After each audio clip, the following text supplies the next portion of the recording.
Hi එන්න අද මාත් එක්ක මෙන්න මේ ලස්සන ෆ්ලවර් බකි එක හදන්න. මේක මේ කස්ටමර්ට අපෙන් යන දෙවෙනි ඕඩර් එක. අපි එහෙනම් බලමු බකි එක හදන්නේ කොහොමද කියලා. ආයන සඳවතක තරම් තනිකමත් පොම සීතයි වාවාගෙන මහමෙරක තරම් උණුසුමකින් තුරුළු වෙමි දිවිය පුරා ළඟ හිඳ මහා සංසාරේ වෙලෙනා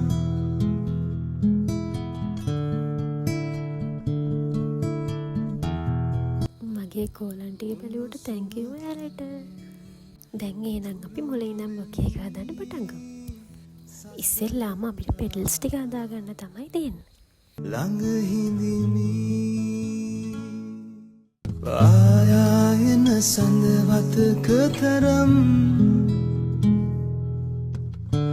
තනිකමත් පොම සීතයි වාවාගෙන මහමෙරක තරම් උණුසුමකින් තුරුළු වෙමි දිවිය පුරා ළඟ හිඳ මහා සංසාරේ වෙලෙනා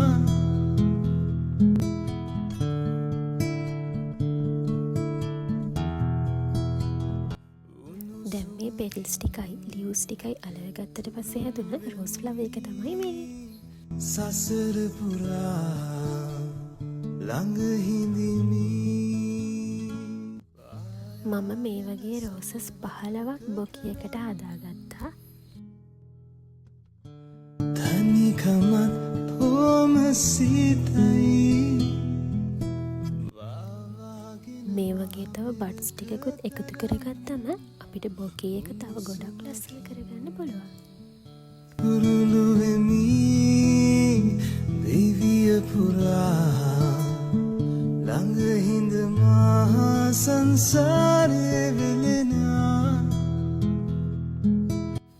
බොකි එක හදාගෙන ඉවරයි. දැන් අපිට තියෙන්නේ රැප් කරන්න. උණුසුමකින් තුරුළු වෙමි සසර පුරා ළඟ හිඳිමි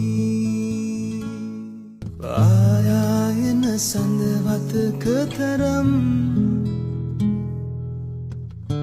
තනිකමත් පොම සීතයි වාවාගෙන මහමෙරක තරම් උණුසුමකින් තුරුළු වෙමි දිවිය පුරා මේ තමයි අපේ ෆයිනල් අවුට්පුට් එක. තැන්ක් යූ ඔයාලට අමාරුවෙන් හරි මගේ වොයිස් එක අහන් හිටියට. ගිහින් එන්නම්. බයි බයි.